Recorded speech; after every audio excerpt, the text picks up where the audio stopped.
Just pulled up at the supermarket, riveting stuff. Yeah, I'm just going to grab some ingredients. I was keen to do some kind of cook up with the Cobia and show you sort of one of the meals I'd like to do. I'm feeling like a nice warm meal. Not that it's freezing cold, but it is colder nights here. It's still winter. So I'm feeling a pie, and I sort of do favour this Cobia pie, so that's what I'm going to do. I'm going to grab some ingredients. The fam's away at the moment down at Yamba, so it'll be a nice sort of quiet night for me to do it and get away with it without disrupting everything and the normal runnings of the house. So yeah, I'll jump in the supermarket, grab a few things, and then we'll whip home and do this quick. Leek,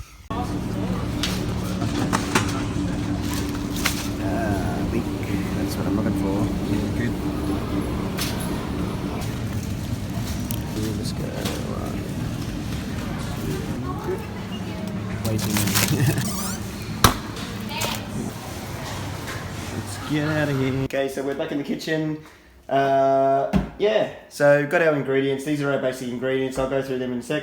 There'll be no mucking around catch and cook tonight. Because then we've got to get it in the oven. We've got to do the potatoes. So I probably should have water on boiling now. So I'll quickly whack that on and then we'll move on. Is that going to be big enough?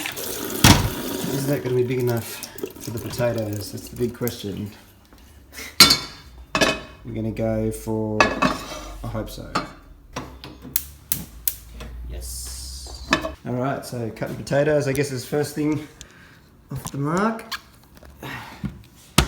So I want them pretty small. I don't want the filleting knife, so I want this pretty blunt knife, which I wish was sharp. So I'm going to cut them pretty small. I reckon maybe 1 centimetre dice. I don't want them that big. I don't want it too chunky. I want them to sort of break down a fair bit, and I don't want them to take too long to cook in the pot, because otherwise we'll be here all night. Okay, so potato done. And we're going to check on the pot. Probably not going to be able to hold that at the same time, so we'll try and attach this to the bench here. It's high tech, such a professional operation. We'll literally do all of this just with an iPhone and a $2 Chinese clamp for the phone. Yeah, as suspected, the pot's gonna be pretty tight. Might have to ditch some water, but it is gonna fit. Alright, so we'll let that boil, because we want our potatoes cooked before we add them to the rest of the mix, because the potatoes will be too hard otherwise. And then we'll quickly cut up the rest of these ingredients. So yeah, with the filleting, I didn't have a lot of time to sort of make it all look pretty, but I just cut off big chunks. So we'll have to clean this up a bit.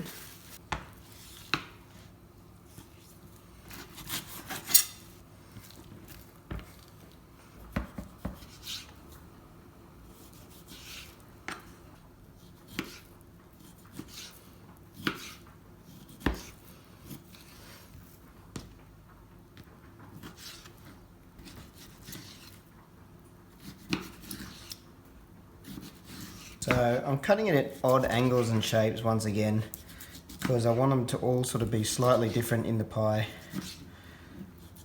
and then hopefully we'll get a better sort of finish. This is going to be plenty of fish, I know that. So don't be too fussy about what size they're all coming out of. Once again, I don't want them too big because I don't want huge chunks. I want to sort of mix it through, and then if there's some bigger ones in there, that's cool as well.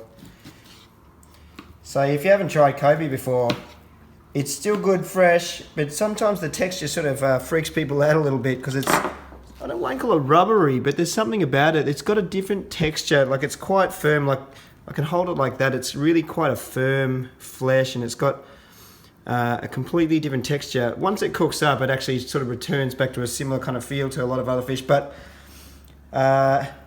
it's definitely got a different kind of feel to it. And it's sort of good. It's a nice point of difference. It actually excites me. But look at that. It's such beautiful white meat. Like, you don't find fish that looks much better than that. So, quickly cut up the rest of the vegetables and everything. Leave that over there. I think I'll just wrap this bit up. I don't think we'll need that much fish.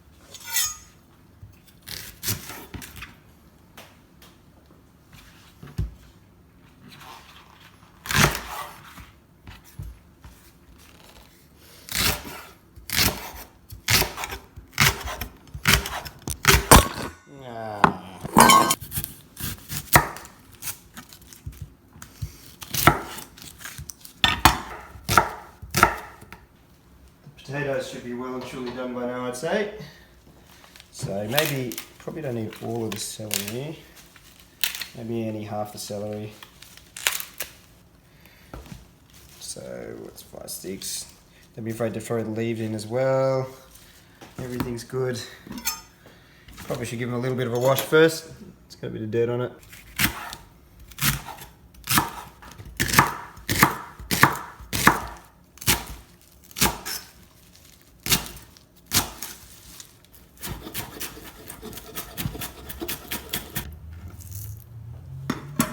Okay, with this one, I want quite a bit of dill because there's no point making a dill pie if it doesn't taste a little bit dilly. Because a lot of the time I like subtle dill, but in this pie, the whole point is to make it, you know, you want to be able to taste it enough, so don't be too shy with it. Other things, I can't take too much dill, but in this one, I want to taste it. So put more in. Okay, so we have our fresh ingredients ready to go. There's just the celery, onions, leek. I used some more of the leek ends because it's still, once it cooks down, it goes nice and soft and it's actually delicious. So don't be afraid to put the tops of the leeks in.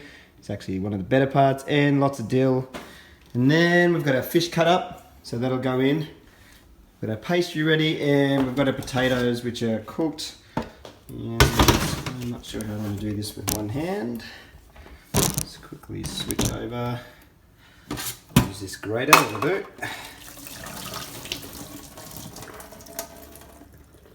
Alright, strain your potatoes. And then we are ready to start chucking it all into the pan. I'm actually starting to think that our pan might not be big enough. So we'll go the big, we've got a big wok in here which fits a lot more. So always happy when I've got too much ingredients when I'm making these pies. Simply because it means we make 2 pies. Yeah. There we go.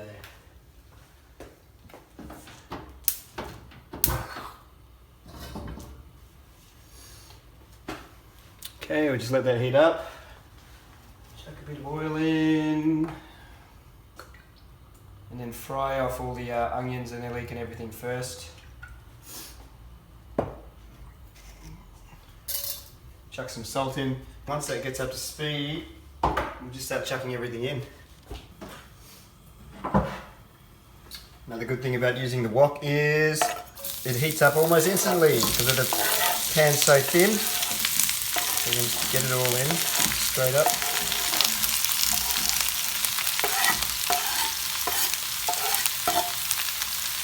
Cook it all off nicely, and then once all the onions are sort of looking nice, then I'll chuck the fish in.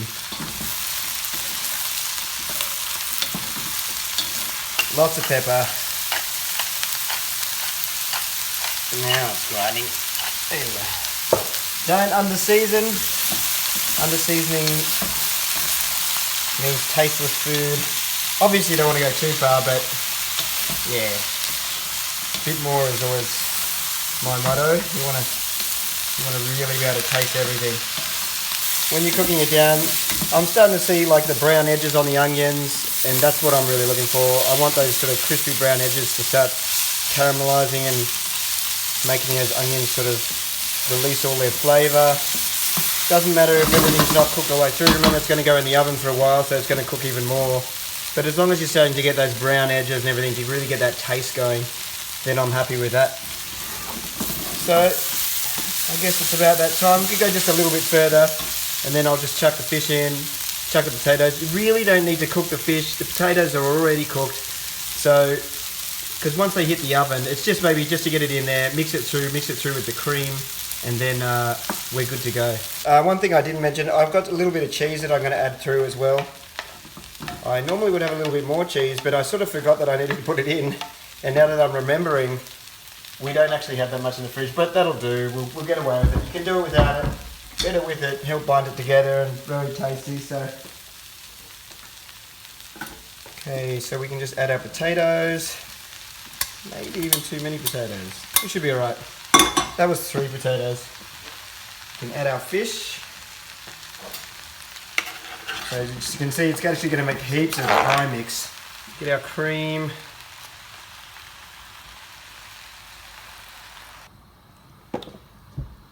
Now we'll just mix that all through.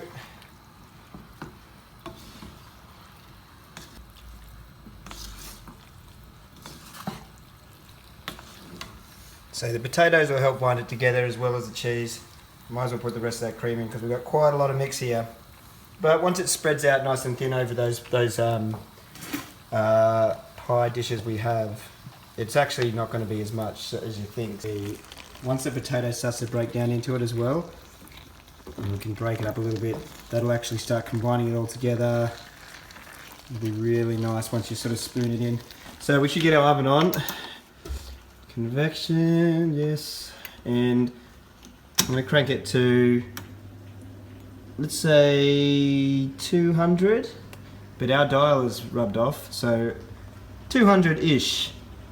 Depending on your oven and whether it's fan force and how good it is, 200 to 180, but I sit around 200, do just about everything on that, so we'll be looking good. It's all bubbling away, so that's actually good to go, really. So we better get our pastry in, and we're good to go. Bring it over to the light. That's one of the problems for filming all this stuff, especially at night. You get home at night, there's not really much I can do about the amount of light I have in this place. Like I put these new LED downlights in, and they're actually pretty good. Yeah, that's nice and bright for the camera. But they're brighter than the halogens I had in there, and they use less power, but they're still not really bright enough. So I don't know if anyone out there knows of any amazing kind of really cheap studio light that I could use. I know I've seen other people have these cool LED setups now. I don't know, it's something I probably should consider if I'm going to do more nighttime filming. So I've let the pastry out of the freezer for a reason. You want it to get soft enough. It's probably still pretty hard, but you want it soft enough so you can peel it up and form it to the actual dish. Otherwise you're going to be sitting here trying to get like hard sheets to form the dish, and it won't work. Oh, one thing I do need to make it go golden brown, to cook properly, you need an egg. Alright, we got to show it. Okay, so yeah, we've got our egg. Let's get our pastry off carefully. Let's just put it in there. All around. Doesn't have to be perfect by any standard, so just get it in. And you can overlap. I really like the pastry, so if it's overlapping, it works for me. Get the egg on. More important to get the egg on top more than here, but we'll do this as well. Oh, chopping board's coming with.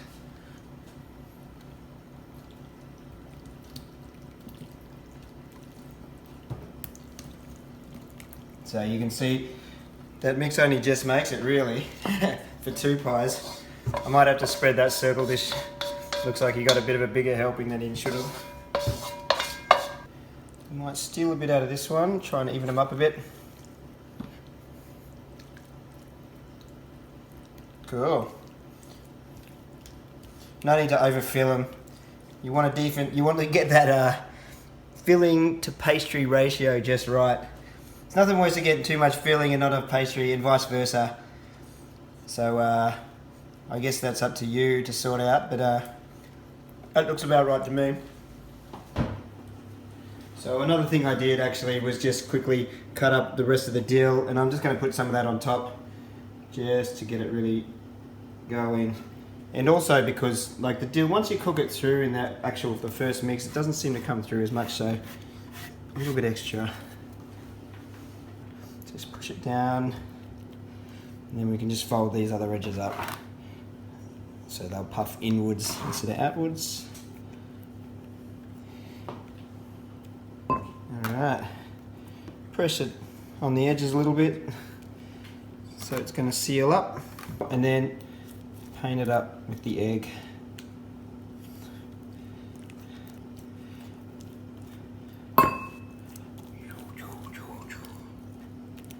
Alright, one pie done. Another one.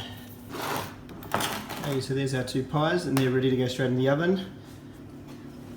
So we'll get this going on. Oh great, someone's left a baking tray in there.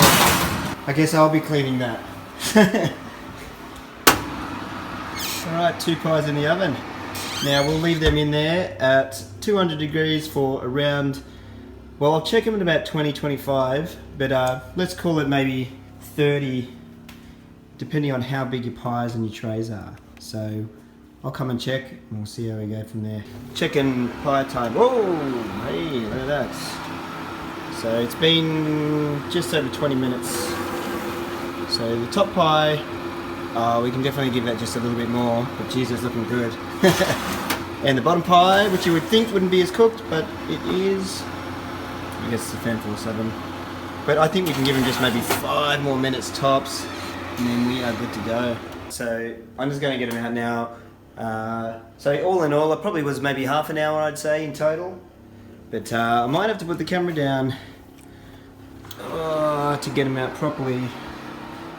Then maybe if I set them up. Yeah, let's have a look. Man, that is a good looking pie, dude. Alright, yeah, I'll put this up here. Let's see if we can get them out without burning myself.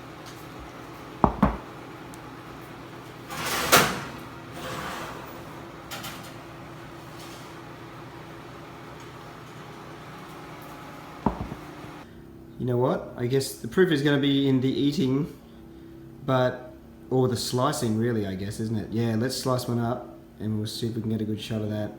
And yeah, if you get a chance to try these pies, I hope you do get a chance to try them. Seem like a bit of work, but you got to consider that you get many meals out of these pies, and if you do some frozen ones as well, you can have them just sitting in the freezer ready to rock, and then you don't have to do any work at all. So you put a bit of effort in the first one, but then from that point on, you could have like 3 or 4 pies ready to go in the freezer, and then you're sitting pretty. So yeah, try the pies. I'll cut some open now and we'll get a good look at them. But I hope you enjoyed the catch and cook. Still got plenty of fish, so might even get a couple more. Yeah, but then we're going down to Hastings tomorrow, so I don't know. Like, I don't usually freeze fish. I think I might give some away, but I might even have to freeze some and make another meal, like a curry that doesn't matter if you freeze fish. Because I don't like to freeze fish, but if I have to, that's fine, as long as I make a meal that doesn't rely on it being really fresh. So I'll cut this open and eat by myself when my family's gone. So yeah, enjoy. See ya.